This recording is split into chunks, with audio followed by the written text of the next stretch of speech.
in trouble. Got a block behind him. Going to throw and a run, complete to the 25, to the 30. Lindsey's got 35, 40. Lindsey's got 45, 50, 45, 40. Run, Lindsey, 25, 20, 50, 10, 5. Lindsey stop. Lindsey stop. Lindsey stop.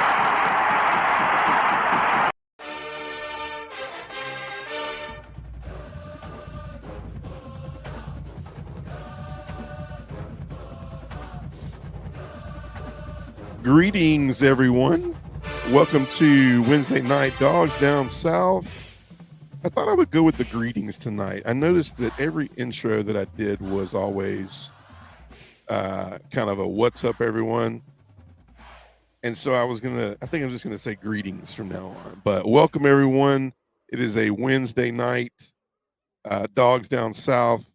We're going to talk Georgia football. It's a really interesting night because we start SEC preview tonight, and that's going to be exciting.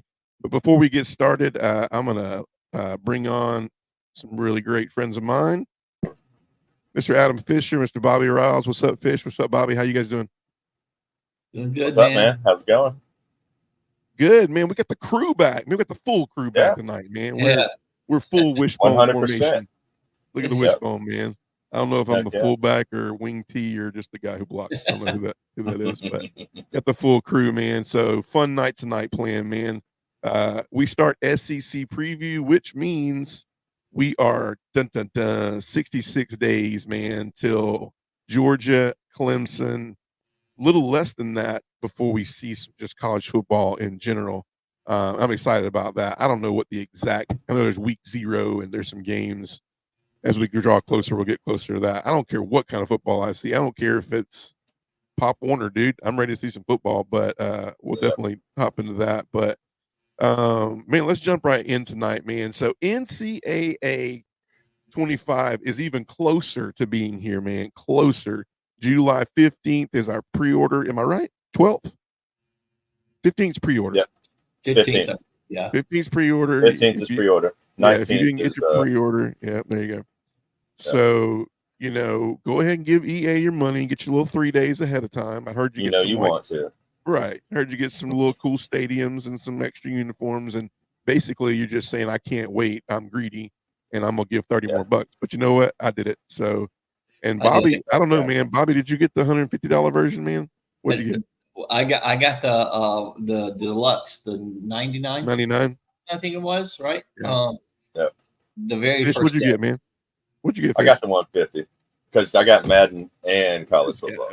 Okay, that makes sense. Dude, I get Madden every year. I love Madden. Okay. I thought you were going to get those. Have you seen that version, man, where you get like a jersey and a locker? The locker is like the size of a koozie, but it's like a sports locker. And then you get a jersey, man, that I don't know about you, but if I breathe wrong in it, bro, it's done. I don't even know what the jersey looks like, but I heard about it. It's some kind of pre-order. Maybe it was GameStop pre-order. I don't know. Yeah. But yeah, I got the $99.99 version, or the AKA $30 more to be greedy and get the game 3 days early. But dude, so what's that? Like, those of us that can't wait. Funny story about the game and pre-ordering. So my wife comes home and my daughter says, "Hey, guess what?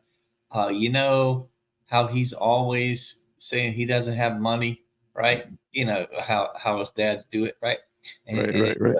Yes, always. And Lorelai goes, "Well, he just spent $100 on a game." Dude, found that $100. Straight ratted me out, right? And my wife's, but I was kind of proud of my wife's response. She said, "Well, he has been waiting for this game for like 10 years," it says. So 10 years.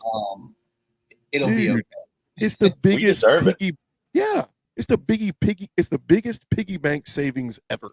Like, she needs to understand, bro, like how we tell kids to save your money. Like, all we got to say is, look, we hunkered down and did what we showed you. We saved our money, man, for 10 years. For 10 years, man. We've been saving up since 2014. Yeah, man. Absolutely. Like, if I'm at GameStop right now, I should be trading in all, how you could trade them in. I used to get a little mad though, man, because like, tell me how, like, if you were buying like NCAA 2015, let's say, if I had 14 and 15 was coming out. I was like, well, I'm not gonna play this game no more. I'm gonna trade it in. You take it up there, they're like, the game's like $64.99 or $59.99 or whatever, and they're like, we'll give you $7.88 for the old one. We're like, well, I might as well keep it, man. Like, what? Like, there's no even investment in that. But me right now, what if we would have kept all those NCAA games? Like, do you think GameStop would have been like it'd be dumb to give them away because those things will be worth something one day. But like, you think they would have gave us some money for that, man? Can you imagine? There's a guy out there that probably did it, man. He probably traded in like 15 college football games, no matter what, if they were EA or not, was like, I'm buying the game. It's nuts. Dude, so why is it so important? Well, also, NCAA has been dropping a little bit more hype, in my opinion, than just I haven't seen any really good like rev ups for the season other than the video game stuff. And so Fish sent me something in a text the other day and was like, look, man, they dropped the top 10 hardest stadiums to play in, voted on by college football's NCAA 25. And I was like, well, heck, let's talk about it, right? So I don't think we got to go through each one of them, but I think some are pretty interesting, like really interesting. Well, it's definitely SEC heavy. Yeah, definitely. And we hit on this a little bit, like maybe a few, like 3 or 4 shows back. But it's kind of cool to go back and see like what was right and what was wrong. But let's hop through them a little bit, man. It's kind of a kickoff before we start our SEC preview. I'm gonna let y'all hear you guys comment. So number 10, Ben Hill Griffin Stadium, the Swamp. I got a feeling if you go back to the Tebow days, this venue is a lot higher up. But I think one of you guys made a real good comment. I think it was Fish. What did you say, Fish, about what makes Ben Hill Griffin Stadium so intimidating right now? Nothing. No, I mean, if you let Georgia Southern, no offense to the Eagles, if you're a graduate, alumni, whatever, it's a good school. But the football team shouldn't be able to go down to Gainesville and come out with a win. You know what I mean? I mean, that's bad. So how can it be even in the top 10? I know that was a few years ago, but Kentucky just went down there and broke that streak too. It's not the same. It's the mystique, I don't think, is there anymore. Right. Maybe I hit the wrong person. Bobby, was it you? I'm looking for the one comment in one of these group chats that said, okay, here it is. It was a tough place to play just because it smells so bad. That was right. That's the only reason I can see why it's tough to play. Right? Is it's probably tough to keep your food on your stomach. Being in there, all that ugly orange and blue and horrible the team is, and man, talk about a program that has fallen. I think that program is probably that's where all eyes are going to be. Right? Like, how long is Napier going to last? But it's crazy, like you said, right, back in Tebow's days, and even before that, right, since when Meyer left, essentially, program has just been heading in the wrong direction and can't get turned around. And it reminds me a lot of Tennessee.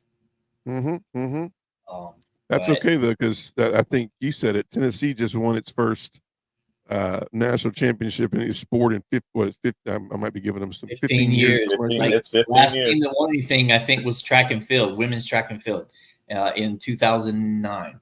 So, well, there you go, Tennessee fans. Now Morgan Wallen has another reason to write a song. Tim McGraw led the team to a natty. That's funny. I like how he's trying to take credit. Tennessee, man. Morgan Wallen. I mean, he's got a busy schedule, man. He finally shows up game 2. Apparently, he was the good luck charm, but shows up game 2, and then they win 2 out of 3. That's pretty wild, man. But congratulations to Tennessee. Number 9, man, Doak Campbell Stadium. I don't know about you guys, man. I went to one game at Doak Campbell Stadium long time ago, but it was definitely a game against a mop-up team. And, Bowden was there. I didn't really understand. The only thing that I would say puts them at number 9 is how many times do I got to hear,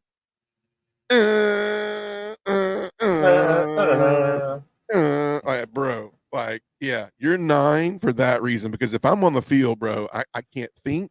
I don't know what formation I'm in. I just hear, and then when it ends, you just hear the whistles, and here it comes again, bro. And you're just like, oh my God. So I don't know. What do you guys think about Doak Campbell Stadium being right there? I mean, Man, go ahead, Bob. history, right? Maybe helps them in the fact that, past couple seasons they're starting to show a little bit of life. So maybe they're going off of that. But I mean, I could tell you 3 stadiums off the top of my head that I would put ahead of that I would hate to play in, right? And, that aren't listed in the top 10, right, currently. So I think that's a stretch on Doak. Yeah. Doak Campbell. About Doak Campbell, we think Fish, Bobby Bowden. I've been there a few times. I was friends with somebody who had season tickets, and I went to a few games. Okay.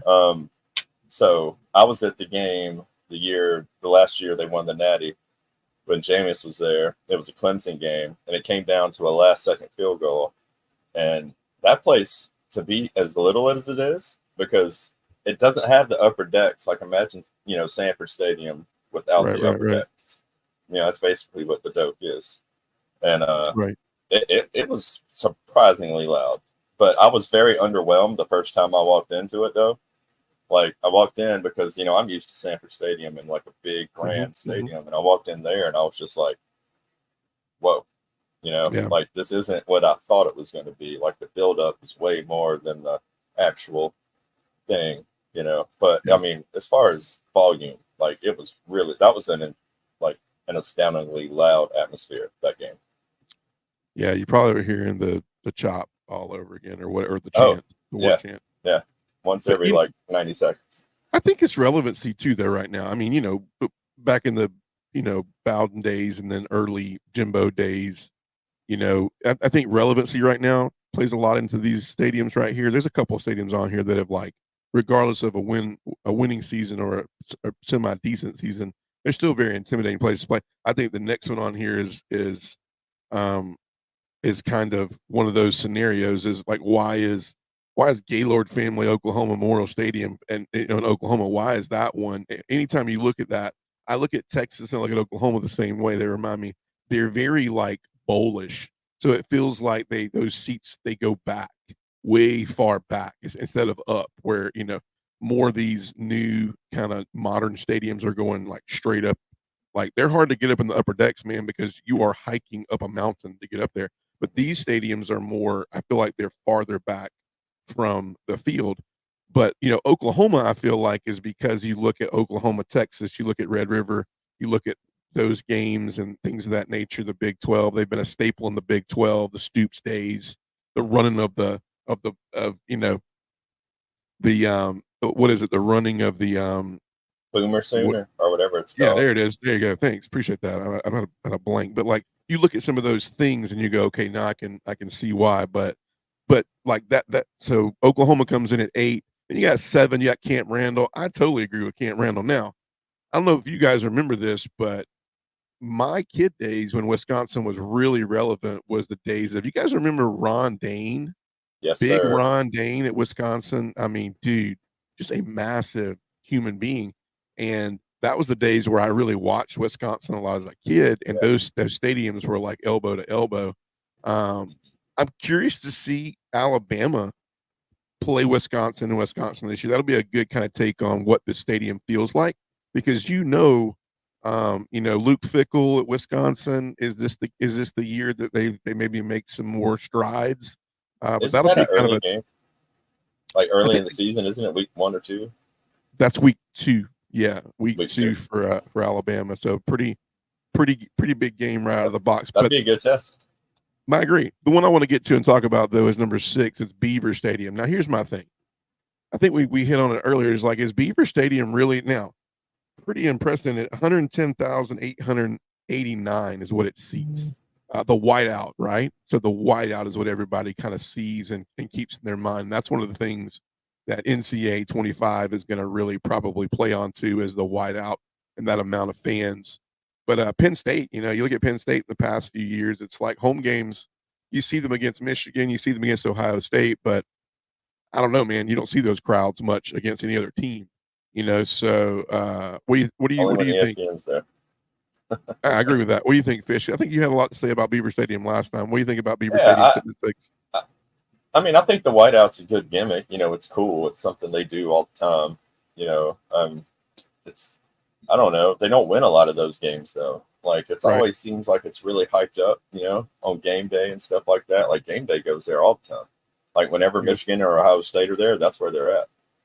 And they should be, if it's a big game. But, Penn State's kind of just been in the middle, the Big Ten a lot lately. And, I don't know. I think that's a little high. I think it should be down towards maybe 10 or 11. Yeah.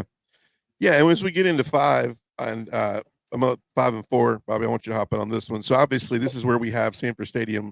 This is where NCAA 25 has Sanford Stadium at 5. Now, I will tell you that our game day experience in the past, I don't say the experience, let me rewind that before I tick off too many Georgia fans. Our game day experience is incredible, but I think our crowd and student involvement has really been revved to a higher level since Kirby has been involved and since the program has really taken a more professional, take on the layout of what we're trying to do at the University of Georgia in the area of football.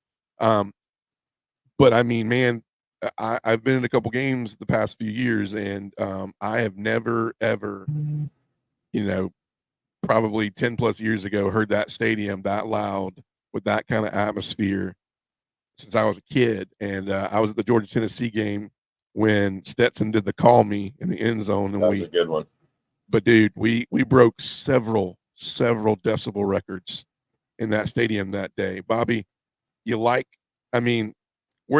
biased, obviously, but you think where some of these other things, right? Where do you see Sanford Stadium at? What do you notice about the reason why they're here at 5?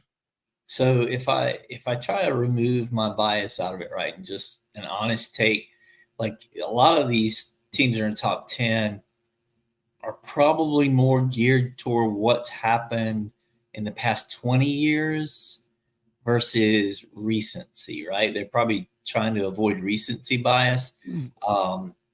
If you look at Georgia in the last 5 years, I mean, they're top 3 at least.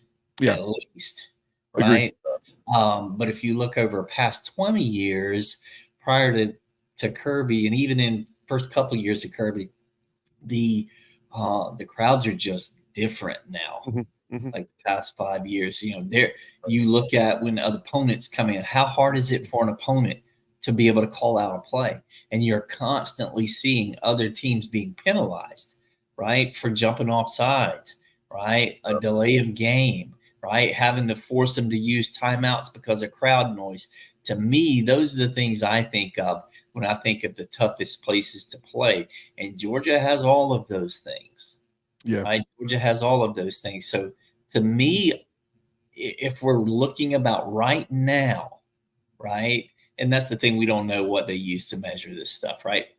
But right now, Georgia is probably 1 or 2, right? 3 at worst, But so I think 5 is actually probably a little low. But if we're looking past 20 years, then it's probably adequate. It's probably a good call. Just I agree. Don't need the parameters. I agree. And with a lot of renovations, we'll have one. I think you'll see this year, kind of one first stage of what they did the past year, up to 92,746, and more seats to be added. A lot of work being done to the suites area. A lot of work being done down where their recruiting area that they've created in the end zone to go along with. It started out with the new Jumbotron, the seats that are added, the red seats that are added behind that end zone with the field goal, behind the field goal end zone post that has the red seats where the recruits sit on the weekends. A lot of stuff being intentionally added to that. Really cool. But also more work to be done within the next year as well. So I just think the atmosphere is going to get better and better. Seeing some of Georgia's things they're doing in all areas of sports is incredible right now. So Josh Brooks really has the program going the right way as far as facilities. That's incredible. Then Ohio, and I think you're right, Bobby. Then you get into those stadiums that are just staples, right, in the top 5. Now, there's one in the top 5 I'm kind of weary about, but I totally agree with Ohio State at 4, somewhere in the top 5. I agree with Ohio State. The Horseshoe is a tough place to play. It always has been. I totally agree with Tiger Stadium. If I'm going biased, I would put LSU at number 1. I think Death Valley is just. I mean, we talked about it a couple weeks ago. Me and Fish were on together. Death Valley's crazy, man. Like it's insane. But at night. Yeah. Death Valley at night, and then Death Valley in the day is just. I mean, I don't know about you guys, but it flips the script, and it's so freaking hot and muggy, humid and buggy. Like it's just like it's treacherous, man. You get a whole different environment because of just playing in it. But the one that's stuck in here that, and you know, we'll release it, but Kyle Field was the top. I mean, it's a tough place to play, man. You got the 12th man, it's loud. But the one that's kind of stuck in here that I kind of think it just has a lot built around pageantry of Nick Saban and things of that nature. But I've never been, but I've heard people tell me that Bryant Denny is a little bit over, kind of is played a little bit to be like an intense place to play. I think that place is a little bit more intense to play because of the defenses and the teams that Alabama has had in the past 10 years playing in it. I don't personally see anything. Nobody's ever talked about, man, when I went to Bryant Denny Stadium, man, the atmosphere there is crazy. I mean, I don't know about you, but I'm not too much intimidated by Dixieland Delight. I don't know about you guys, but Fish, what do you think? Like I got Bryant Denny to me is the one that I think is kind of an eyesore in that top 5. First of all, Dixieland Delight's about Tennessee. Let's just throw that out there. That's so backwards. I don't get it. But anyway, yeah, I agree, man, 100%. I think, you know, LSU should definitely at least be over them. I maybe, you know, like Bobby said, if we're going the past 2 or 3 years, I think Georgia could even jump them. But if we're talking the past 20 years, you know, I think top 5 is a good spot for them, but definitely not in front of LSU. Right. Definitely. Right. That's where that stumped me. The honorable mention stumped me too, man. I mean, Autzen Stadium in Oregon, man, I've heard some nightmares above Penn State. Right. I've heard some nightmares. They're about right that on top of the field there, right? I mean, they're almost on the sideline. It's a very unique stadium. It's awesome. I like Autzen in top 10. I mean, I'm going to be biased, but I'm putting Autzen over Oklahoma. I'm putting them over Wisconsin. Sorry. Definitely. I'm putting them over Doak. I'm putting Oregon in there. I'll tell you another one that popped up. And yes, Tennessee, you're right where you belong. Neyland is not that big of a deal. Because it usually empties out, you know, about halfway through third quarter. So yeah, they get tired of watching their teams get beat down. That's true. You know, the checkerboard thing is it's just not. I'm like, bro, it's more of me. It's like we got these people together to wear the right shirt. I don't know what's intimidating about that. That's just nothing intimidated about it. I actually think that's neat. I don't think it's great, but I think it's neat. You said you know it's I mean? neat. It's neat. It's neat. But I don't know if anybody's running out going, holy crap, man. They got the checkerboard out here, man. I don't know if we're gonna be able to play in this mess. The fighting, I know, right? Fighting. Here's the checkerboard. The green's the out, bro. Other honorable mentions that are I'm gonna be honest with you, man. Jordan Hare Stadium. I've been at Georgia Auburn, Jordan Hare Stadium. I was pretty intimidated, bro. It was loud.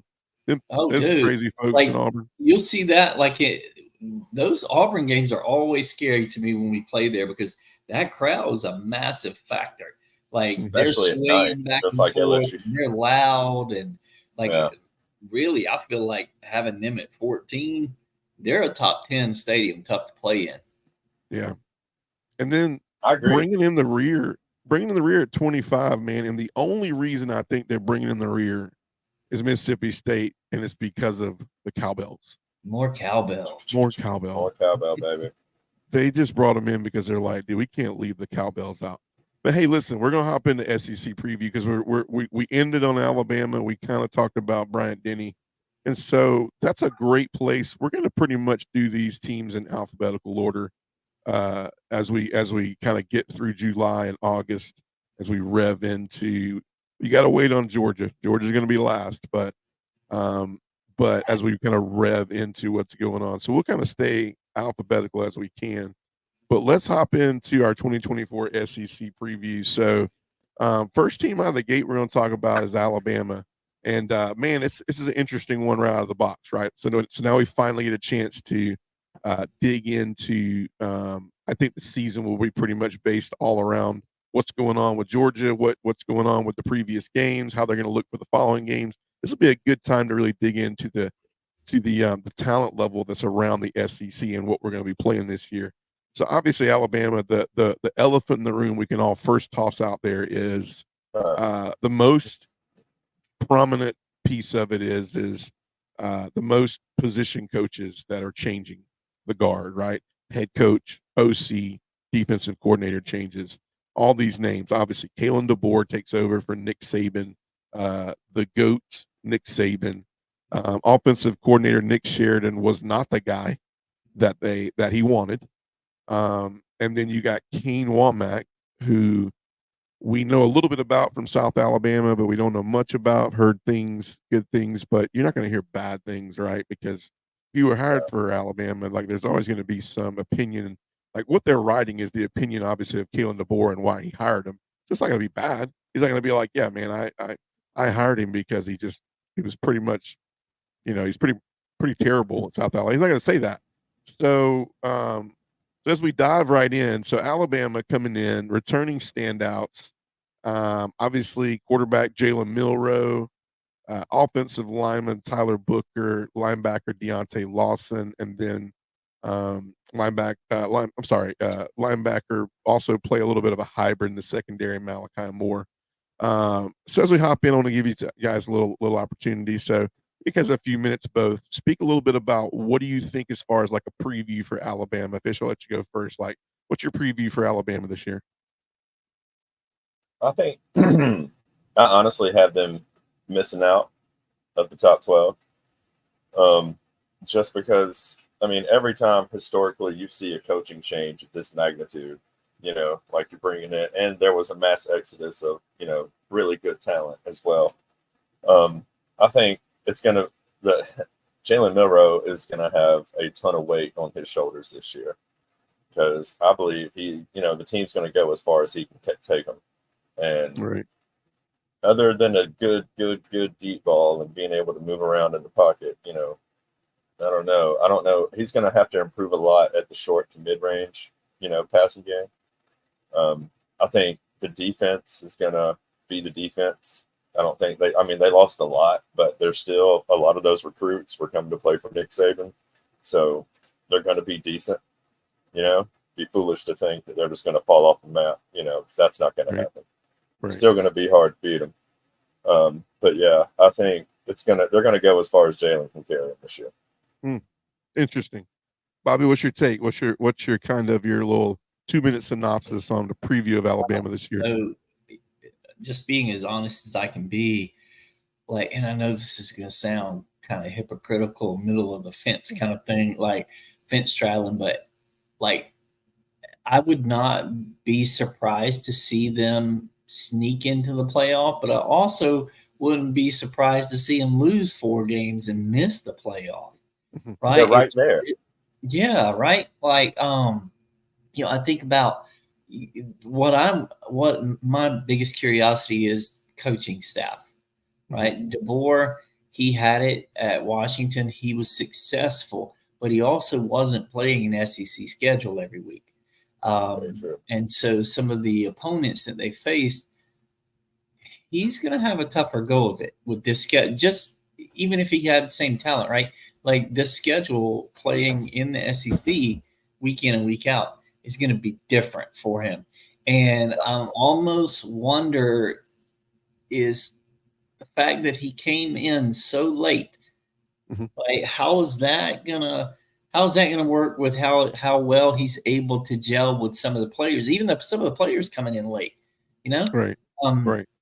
And so you had a pretty big exodus of that Alabama core. And how is that going to look on the field? You can be all-stars all you want to, but if you don't have time to gel together and know where the guy next to you is going to be on a play, right?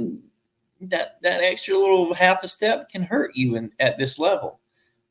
So, man, I honestly, like, I could see him missing the playoffs. I could see him sneaking in. Really depends on how well they're going to gel and if they've had enough time to really get any cohesion going between the staff and the players. So your guess is as good as mine, man. Like, it could go either way. Yeah. Yeah, no, those are really both good takes. I'm hearing a lot about Jalen. Obviously, I'm hearing, they're kind of what we would call in the basketball world, they may be like a bubble team. As far as that's concerned, I mean, obviously, you look at some of the strengths, right, that you think they have coming into this year. You look at Jalen Milroe. Fish, you hit on Jalen.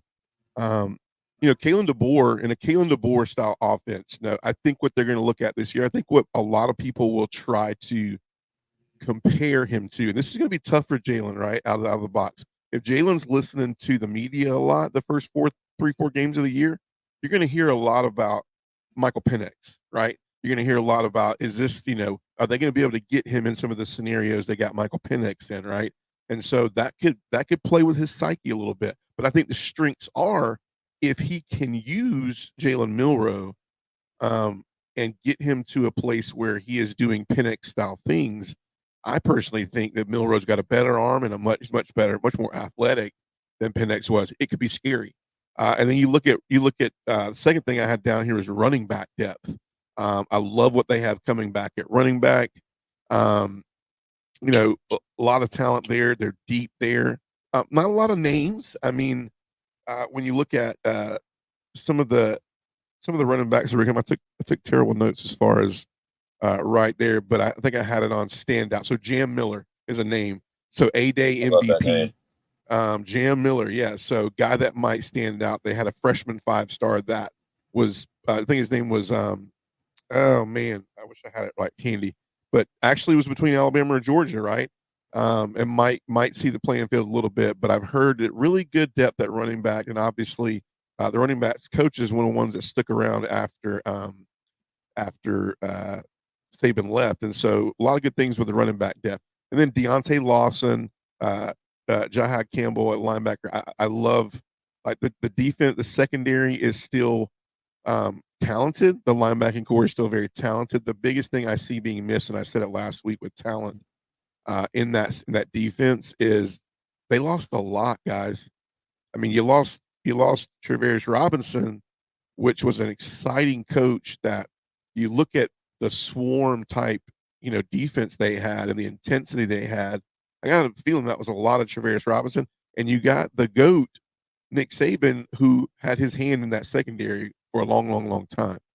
And so, I think when you look at some of the strengths, is yes, they're very talented. They have some depth back there, and they have some. They survived the portal and a lot of things as far as not having too many newcomers back there. But then some of those things can flip right to questions, right? How much will the defense and DB room, how much will they miss Nick Saban, right? And then, is Kalen DeBoer, is he cutthroat? And it's funny, man, that so this is, you guys will find this funny. My iPad auto-corrected to Karen DeBoer. So he's officially a Karen. I saw that.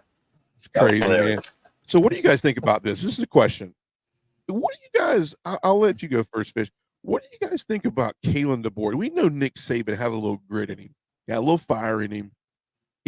When it was time to turn the dime, one of the best guys as far as is making those adjustments at halftime. Taught Kirby all the ins and outs, and Kirby learned from the best.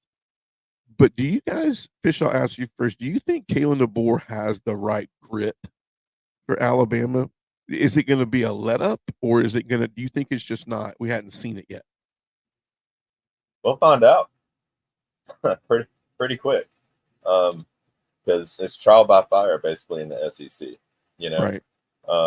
So he's got enormous shoes to fill. I think that was probably as good as they could have hoped to have done, replacing somebody. He's hot, he's in season, I guess, to say, he's, just took Washington to the national championship game, played a good game too. Right.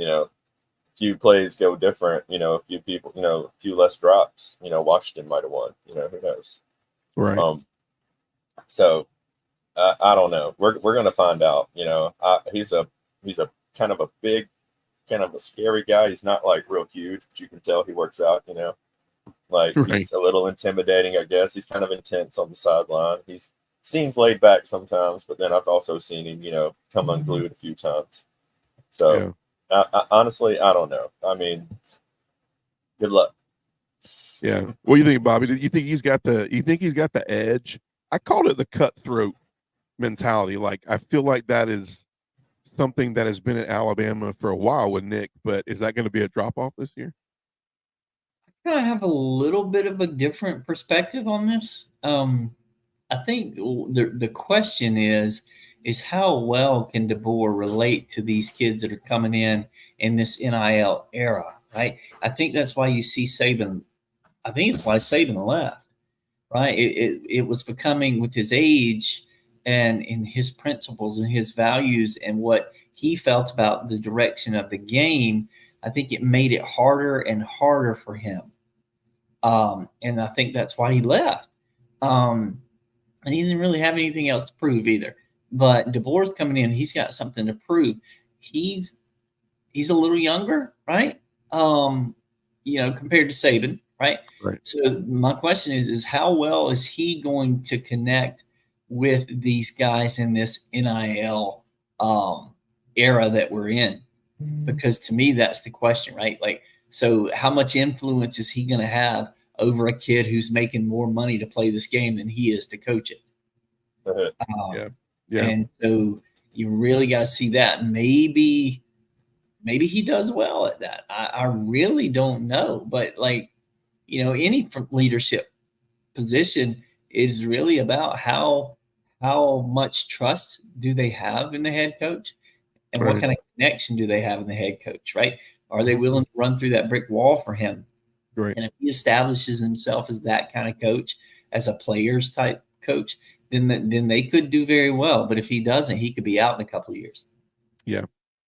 Yeah. No, I think these are both great takes. I think Fisher's spot on. We're going to find out really quick. It's the SEC is trial by fire. I think that was a really good comment, and I think you're right, Bobby. I think it was part of the reason. I think as he looks at a good balance of care, but also lighting a fire up under these kids, and I think Kirby does that really well too. So that was very well said.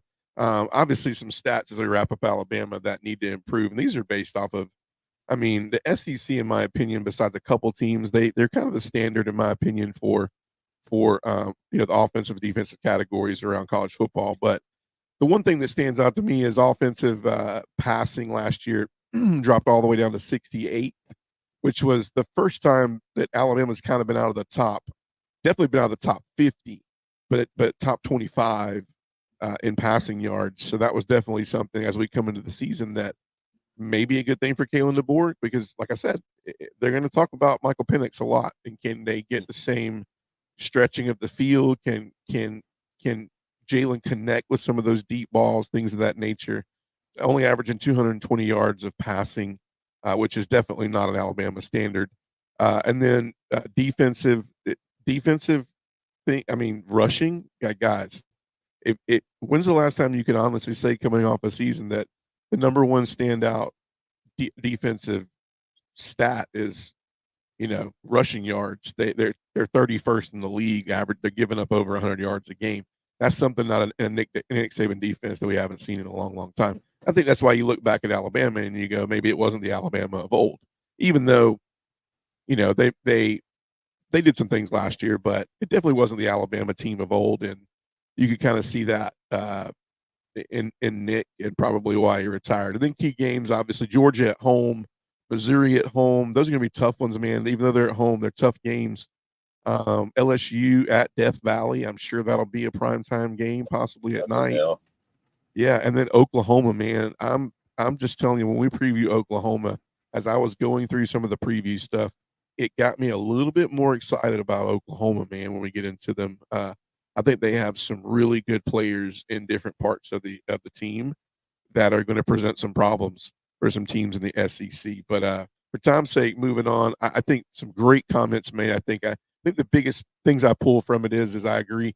I think does Jalen Milroe step up to the plate this year, not only as a statistical leader, but is he going to be the leader, the impact guy that gels this team together? Because they're going to need it early on. And is Kalen DeBoer, is he leaning on the care, but also the fire that he's going to light up under these players? And how does that get out of the box quick and transfer to what's going on? Because you're going to grow up quick. You got to go to Wisconsin. You got to play Georgia at home within the first 4 games. It's not going to be easy for Alabama right out of the box. But moving on, let's hop into Arkansas, right? Man, I will tell you, we're going from Alabama to Arkansas. So couldn't tell you 2 different better sets of problems. But as we get through Arkansas, I would say the bright spot of what's going on in Arkansas this year is that the big storyline is obviously Bobby Petrino is back in Arkansas calling plays. So that gives them hope, I think. But it's not going to give them too much hope if that offensive line doesn't improve, because it's not going to matter what play you draw up if the quarterback can't see the coverage. But I had returning standout starters, wide receiver Andrew Armstrong, defensive end Landon Jackson. I like that kid a lot, man. Landon Jackson. Strong safety Jaden Johnson. He's not a returning starter, but he is a guy that's in there that I think needs to be talked about, and that's Taylon Green from he was at Boise State last year. He will be the guy in Arkansas this year running Petrino's offense. I have him down as a breakout player. And then breakout players on defense, one name that is very familiar to us, Xavier Sorey, which was linebacker for Georgia last year, who didn't see the field much, but not because he's not talented. 5-star kid. He's good. Yeah, great kid. Just I mean, our linebackers are just nuts, man. Like, it just couldn't break the lineup. But I'll give you guys, like I did last time, and I'll start with you, Bobby. Like, give me 2 minutes on Arkansas, man. What's your preview of Arkansas this year?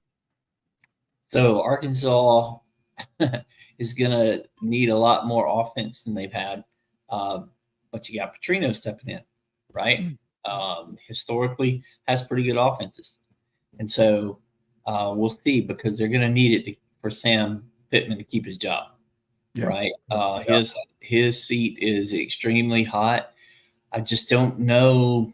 There's no continuity there on either side of the ball. A lot of those kids left, right? They lost. I know they lost their linebacker core, right? You had Pooh Paul, Cordell guy. Shout out to that. Took off, went to Ole Miss, right? You had Jefferson took off, right? I think he went to UCF. Yeah. And so you don't have your core guys from a leadership standpoint. So my question, the biggest question is there anybody in that locker room? Maybe it'll be Sorey, right? But who on the offensive side of the ball is going to step up and take leadership, right? Because you can have a good coaching staff, but you also need somebody on the field, right, to take leadership. And none of these names really stand out to me, right, as being that. And so I don't know. Their schedule is tough, right? In comparison, if we look at last year, where they were, where they ended the season, what kind of team they were, if that continues into this next season, they might not win an SEC game, right? So it's going to be a tough go for them. Well, I'm interested to see, and part of me hopes that they bomb and Sam Pittman comes back to UGA as an assistant. But the other part of me wants to I don't know if I want him coaching offensive line. I don't know if he's cursed, man. I don't know. Yeah. Lord. Well, when he was there, man, our guys were pretty decent. So I hated to lose him when he left, but I don't know. There's a lot of questions, and is Bobby Petrino going to get it done, right? Yeah. Like, has he been gone too far from a top tier program to really do anything significant now? The way teams operate, the offensive, they've changed. They've evolved through the years, and I don't know how in tune he is with that. So I guess we'll see. Yeah, no, I agree, man. Very good take. Very good take. Fish, what's your 2 minutes on Arkansas? So has Pittman lost his edge, or is he just unable to get boys up there on the offensive line? I'm glad you said that. I'm glad you said that. You know? I think you're right on the spot with that. I think what I was going to say, but I didn't want to take it out of anybody's mouth was, it's easy to coach studs, man. Like it's easy to get a racehorse that's already, predicted to be from the line of great racehorses to go out there and win the Kentucky Derby. But now when you're walking in there pointing at that horse and going, who's that guy? He's a nobody. Well, okay. Well, you got to get him to become a top tier offensive lineman in the best conference in college football. I think you're right on that one. I think you're right. I don't know he's lost his edge. I just think he's not coaching, 5 stars at UGA. Yeah. But where are you going with that, Fish? Well, again, like, the problems they're having, the offensive line, they're gonna have to have some sort of run game this year, to break in that new quarterback they have who's transferring from Boise State. He's going to get his first little taste of the SEC this year, and it'd be great if they could take some of the pressure off of him, and get about 4 or 5 yards carry maybe, and then depending on the offensive line, kind of develop a scheme, quick outs, quick passes, quick plays, something like that. They're going to have to help that man out. And if he's running for his life, and I don't know, man, it's crazy. Then the defense is going to have to step up too. That rush defense is going to have to change. And maybe Xavier Sawyer is going to have about 80, 90 tackles this year, He's going to have to, because what were they, 74? Giving up over 150 a game, that's nuts. Yeah. I like the defense. I like the defense this year. I kind of have seen strides. Travis Williams, maybe a name you hadn't heard of last year. I thought the defense, wasn't awful. I just think they were on the field a lot. I mean, you're on the field a lot and you're asked to do a lot. Yeah, if your offense isn't keeping the ball for very long, man, your defense doesn't stand much of a chance. Right. Exactly. Right. Automatically, stats are going to get stretched everywhere, and so yeah, very good. You guys both, I think you hit it out the park. I think you're going right down where I went. Pittman. I mean, can he get the offensive line to be better this year? Can he do his best job of coaching? Or, it's kind of like they always say, it's like I'll go back to a name that maybe some of us like and don't, but the Jimbo Fisher, do you call the plays or do you not? Do you rely on your expertise to coach offensive linemen, or do you say, I need to focus on the team, the culture, and make sure that we are overall from a head coaching standpoint that we are going the right direction in all areas? If that's the case, then you got to get you a guy to come in there and do the hard work and the deep work. But that's going to be a huge question this year for Talon Green. I mean, he has all the talent in the world, but I felt like KJ Jefferson did too. I felt he was he's a good quarterback, and you might see what's going to really tell the tape is if he goes down to UCF and Gus Malzahn has this guy in Heisman contention or some craziness. Big 12 dark horse. Right here. I'm laying it out there right now. Dude, I like UCF, man. The space uniforms, bro. Well, for more than that, but dude, I like UCF, man. I'm telling you, Gus Malzahn's the next coach of Florida. That's my punchline. Big 12 championship game. Colorado, UCF. It's happening. I'm not on the Deion bandwagon, but I got you with UCF. I'll take UCF. I don't Colorado, man. Dude, I got to see UCF what all day long. Yeah, give me UCF, but I got to see what the frick Colorado's going to field. I mean, the portal, I don't know, man. Geez. Let's just put it this way, man. There's a lot of Goodwills and a lot of Salvation Armies with Colorado gear out there from when these players changed schools in NIL. There's a lot of gear out there, man. Tell us how you really feel. Nice. There's a lot of gear, man. It had to go somewhere, man. Shots fired. Sound clip. Yeah, that's going fire, baby. That's some. What's my boy? That's TikTok right there. That's TikTok material. Yeah. So yeah, man, we hit on the head, man. O-line, does Bobby Petrino and Green mesh? Does the offense make sense? And then I think the third one is is Pittman gonna coach? Is he gonna be unwavered? Is he coaching for his life, or is he just going, look, we're gonna go out there and we're gonna build players up. We're gonna run plays. We're gonna scout. We're gonna play this game, right? I'm not looking over my shoulder going, am I gonna be at Arkansas in game 4? That's key, because if all he's doing is coaching for his job, he's not coaching kids. He's not doing his job.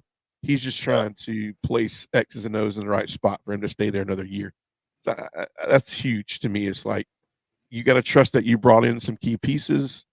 Bobby Petrino is obviously one of them. I will tell you that the offense wasn't a problem last year at Texas A&M. I'm just going to tell you that. It wasn't a problem. No. It was the fact that Connor Weigman went out, and they still did a lot without him.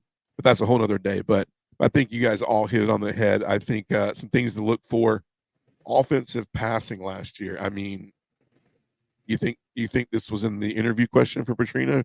101st in the league at 187 yards a game. 187 yards of passing a game in the SEC. It's hard to throw when you only got 2 seconds, 3 seconds. I agree. Well, I agree with you, though. You better do a 2 and out and do that 4 times, and one of them got to be a 3. You had the combination, too, though. Like, one of my knocks on Jefferson is that he tends to hold the ball too long. Right? Like, he is very he wasn't perfect. Like, he held the ball too long, and when you couple that with not getting a long time, right? Like, some of that's on him too. Yeah. What I will say is to credit Arkansas is if KJ Jefferson is crazy successful at UCF, you don't have the defensive lines that are coming at you and the linebacker crews that are in the SEC coming at you. This is a little bit different ball game this year and in the years past. But the product of work is still the same. And we've seen that time and time again. I do think that once Washington kind of hit the playoff last year, I do think that they did everything they could against SEC teams and were just as talented as they were and just as tough and gritty as they were, in my opinion. So it wasn't necessarily an SEC versus Pac-12 type thing. It was 2 really good teams in the Big Ten. It was 2-3 really good teams going at it, regardless of conference. And then defense, I mean, improved from the year before, but 74th in the rush, 154 yards a game. So you compile these things, guys. You can't throw the ball, and I can't stop the run. This is why Arkansas season last year. So I see 2 or 3 wins in here somewhere, maybe. Not going to be a good season. I don't think 3-9, 4-8 keep Pittman's job. So I do think Pittman's going to really, he's going to struggle this year to keep his job. Key games: Tennessee at home, LSU at home, Texas at home. Thank God they're at home, but it's just, I mean, I can't see Tennessee, LSU, and Texas taking it light on them. And then you got to go to Missouri, who's extremely talented this year. So which leads us right into Missouri. So obviously crosstown rivalry, as you would call it, become a little bit of a rivalry for Arkansas. But it's kind of cool. We're going to end on Missouri tonight because I think Missouri is my first. Notice I didn't call Alabama and I did not call Arkansas, obviously, but I'm not fully bought in either with Alabama in the playoffs. But I am bought in with Missouri. I think Missouri is going to be in the playoff this year, merely because of schedule. I don't think they have to play the schedule that Alabama has to play, so that kind of seals the deal for me. Returning starters, just great returning offensive starters. Brady Cook at quarterback. A healthy Brady Cook at quarterback. Obviously, Luther Burden III, I think, could contend to be one of the top 3 wide receivers in the country. I think he'll be a top 5 draft pick next year. Cameron Johnson at guard. Defensive end Johnny Walker. Some names, some breakthrough players that I had down here.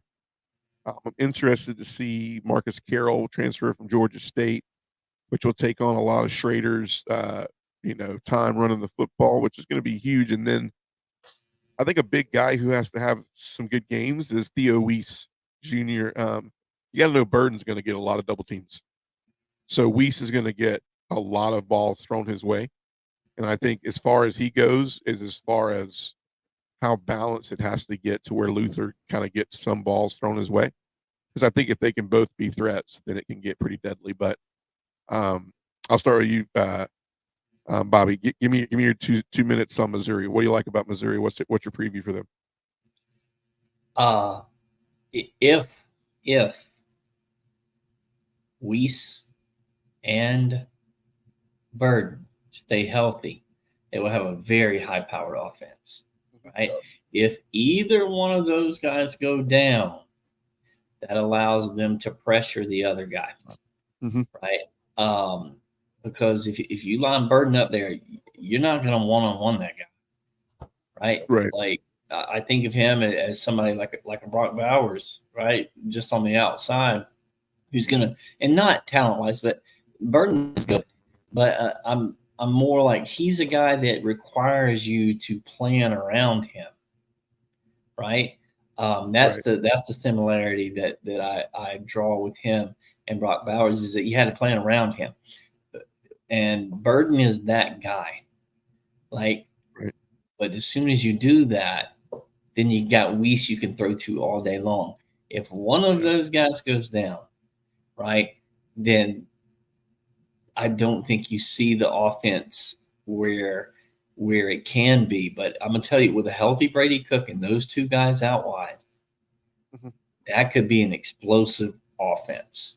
And I wholeheartedly, if they stay healthy, I do believe Missouri will be a playoff team, 100%. Right? What Drinkowitz has done, right? Like, got nerdy guy with glasses, knows his X's and O's, right? Yeah, he does. And that is, he can scheme. He can scheme, and his defenses are always going to be solid, right? They get after it up front.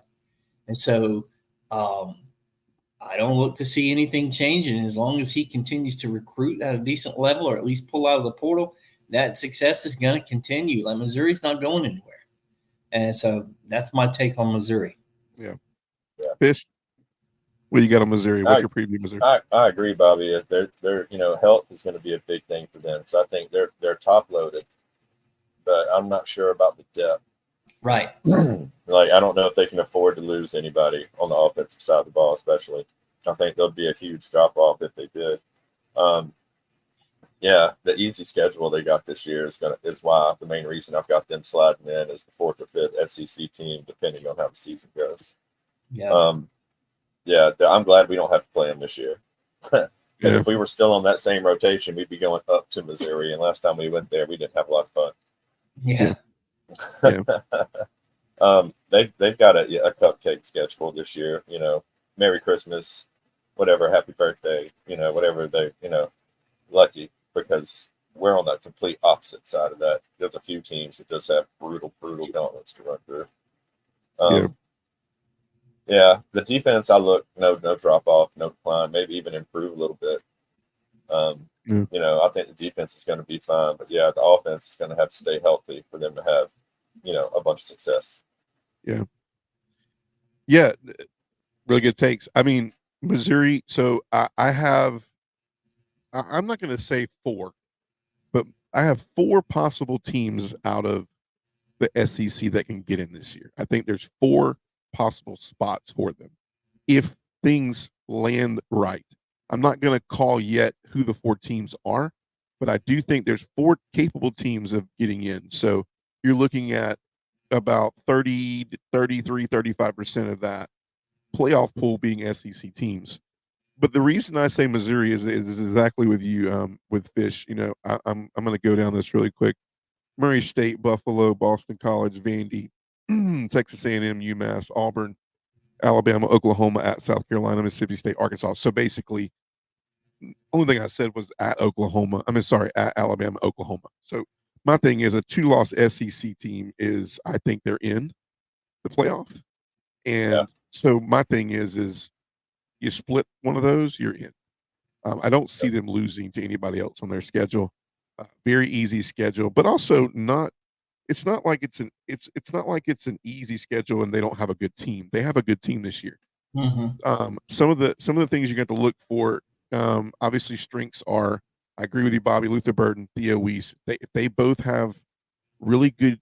The years are supposed to. You just hope that for Luther, it's not one of those years of, okay, it builds up and this is your year and you bomb it. For Weiss, he was the guy last year who had a really good year because he got the balls thrown to him. He had to. So you look at those 2. If they go, then those 3 will make it very interesting. But what what I will tell you is going to be the game stopper in this is Schrader had a lot to do with their offense last year. He ran the ball very well. They have a line that opened up some really great holes for him last year. And guys, I hate to tell you, all 5 of those linemen are returning this year. That's unheard of. Between portal and NFL and all that, that same line that Schrader was running behind is intact with a Brady Cook with 2 great receivers. And so my question to you is how good is Marcus Carroll, right? Because if he's as good or better, this offense is crazy deadly, man, in a lot of ways. And I don't see them losing. I'll put it to you this way. I think they're better than Oklahoma. So my toss-up is Alabama. And that's only because it's at Alabama. You give me Alabama at Missouri, I'm probably picking Missouri. The scary thing about this is I'm calling Missouri to be undefeated. And that's wild. But Oklahoma's a home game. Agree. So I think that's what gives them the kind of the edge. Where are they playing Auburn? Auburn is at home. Auburn's at home. It's so set up for them to have just set up for the run. In a way, right? Like we talk about one of the first things we talked about tough places to play, right? And felt like Auburn was kind of overlooked. If they play Auburn at home and things go right, like that could be a tough one. Having Auburn there in Como, I think they get it. But yeah. So very interesting. Missouri's an interesting team. A lot of great things. Now the questions, real quick, and as we wrap up tonight, the questions are: defense is always stout. I think Drinkwitz always has a pretty good. Drinkwitz is a defensive guy, but new defensive coordinator. Don't know much about him. Corey Batoon. Missouri prides itself on being very stingy on defense for a long, long time. So will that match up? If they can get that to match up, now that'll be one thing you look at and go, this is a question mark for me. Does he come in and, I kind of think this guy's kind of like a guy that would come in and take over if Kirby was there. It's like, hey man, you're going to come in and you're going to run my scheme and I'm going to make you great, but you're going to help us win. And so I think you'll see a little bit of that. I think Drinkwitz is too good to let somebody come in and just do their own thing with a defense, especially a defense that has performed so well like it's had in the past 5 years. And especially since it's entered into the SEC. But I have who's going to replace Cody Schrader. I mean, career with 2,000. I mean, receiving and running the ball. I mean, the guy was, in my opinion, a guy that was probably snubbed of at least being considered for the Heisman ballot last year, right? And can Drink take advantage of this easy schedule? Like, is there a goof? Like, I mean, I think you hit it, Bobby. Is there a goof up game in here? Is there an Auburn? I don't see it. But does Auburn? Think A&M might be a game that they can trip up in. Yeah, I agree with that. And so that's my question is can Eli goof this up? We'll see. I don't know, but I see them as a playoff team. Obviously, stats that need to improve. Just middle of the pack, rushing the ball last year. Even though they had a great rushing year, they threw the ball a lot last year. 48th in the league, averaging 172 yards. I mean, guys, that's the offensive stat that needs to improve. So there you go. So what kind of passing attack we have coming in next year. And then defense, 47th in the league in the pass, giving up a little over 213 yards. I mean, I'm grasping for straws with that one. I don't think it needs to be much of an improvement. I think that wins ball games, in my opinion. Yeah. But I think what comes down to is the key games, right? I think you got Texas A&M. And we said it. It's the number 1 most intimidating stadium to play in, voted on by none other than the people we listen to, NCAA college football. So Texas A&M, Kyle Field, you got to go there. But is that that might not be a oops game. We're going to see what they're made about really quick. Notre Dame and Texas A&M will tell us a lot. Then you got Alabama away. So that's at Bryant-Denny. You got Oklahoma at home. So those are kind of key games. Final take, I think Missouri is a playoff team this year. And I think Drinkwitz is going to I think he's going to continue what he's done the past 2 years in building that team. And I definitely think if we're looking at crosstown rivalries, though, it's not a rivalry. I think Arkansas is completely fallen behind the 8 ball as far as who's the team to beat in those. They do have Arkansas at the end of the year, but I don't have a question mark by that game at all. So so final thoughts tonight is I want to mention really quick some news from the week. Obviously, had a lot of chatter, a lot of things going on, and had some commits this week for Georgia.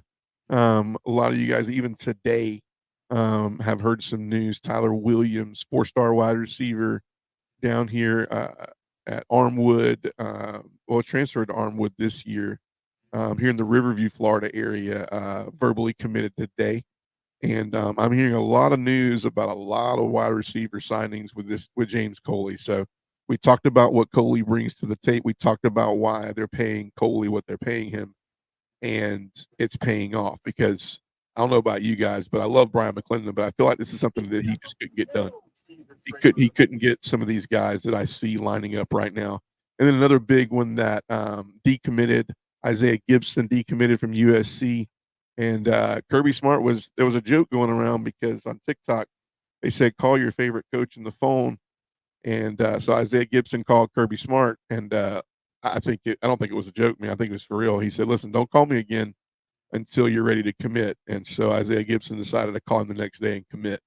So we got a stud at defensive end, 5-star. He's from? What area is he from, Bobby? I think you mentioned he's Warner Robins High School kid. Yeah, Warner Robins High School. A lot of talent in that area with Northside, Warner Robins, and definitely looks the part, man. I saw him against Hoko last year, and they were pretty solid. And he's legit, right? I feel like these guys, man, that go off and commit to USC, right? Like you hear the stories about like a coach saying, "Hey, telling his agent, like, put it out there that I'm interested in that job," right? And then they get a raise from it, right? Yeah. Like I feel like these kids are kind of following suit, right? They come in, they make a commitment, then they back off of that commitment to go somewhere else, and then they come back where they originally committed to. I always wonder how much of that with the NIL is about. It just doesn't get talked about as much with the coaches, but they're exactly the same way. Yeah, man. Interesting, because then the next name is another decommit from USC whose name is still out there, and Justice Terry. He's another big guy. I don't know, man. I was telling Fish last week. I said there's some dominoes that are falling, man. You know, there you had Terry out there, you had Isaiah Gibson out there, you had Juju from Carrollton who's verbally committed to. But I've heard his name a little bit going two different directions. I mean, you never count Kirby out, but I've also heard him visiting prime time out in Colorado as well. But you got to wonder, man, what kind of work is Kirby and that recruiting staff doing if they can turn Gibson, Terry, and then maybe does Juju just say, "Look, man, I'm into." Holy cow! Holy cow, guys! It's the product they're selling, man. Yeah. Success, right? Look at the NFL, right? Look at the drafts that happen. I don't think you're going to see. I don't think you'll see Juju. I'll tell you who's out there that, and I don't know that we're going to land him, but I would love to have him, is the Sanders kid, right? The big line. I think it's David Sanders, right? Ohio State misspelled his name on his recruiting visit. Wow. Yeah. Wow. They called him Davis instead of David. That's bad. That dude's a beast, man. He's a big old boy. But I would love to grab him too. I don't think we're going to get Juju. And I just don't know if he's going to want to come into – dude's talented, right? But I just don't know if he's going to want to come in there to that quarterback room because we are not there in the quarterback room. Yeah. Not at all.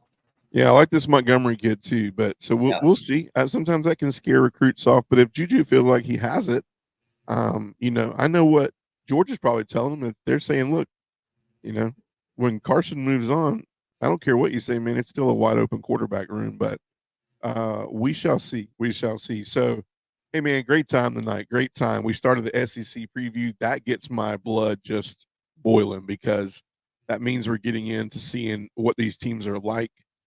So that when we hit the first of the season, we can kind of know what to expect, what we think we'll see out of some of these teams. So we went over Alabama, went over Arkansas, Missouri, and we'll continue to sprinkle these in throughout the summer.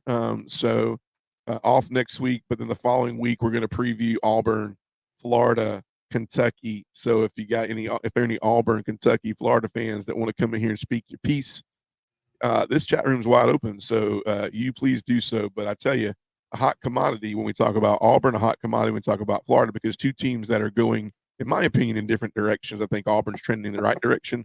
And I think Florida's going to deal with a lot of the same issues that Sam Pittman's going to deal with this year, but with a much tougher schedule. Probably, I think if we would all agree that the toughest schedule in college football. So if you haven't already done so, please go drop a like, follow Dogs Down South on Facebook, Twitter, YouTube, our YouTube channel. If you could go give us a like and follow, that will be awesome as well. Goal is once the season starts, man, I hope these rooms are wide open talking about what's going on with the Dogs.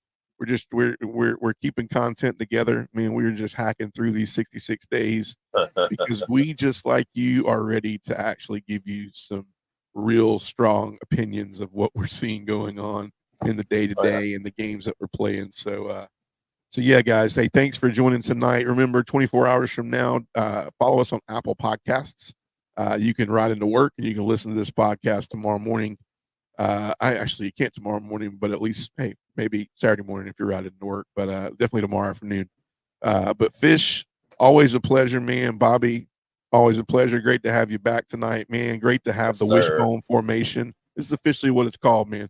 The wishbone formation. Sometimes we're going to run sometimes we may run the I, sometimes we may run the wishbone.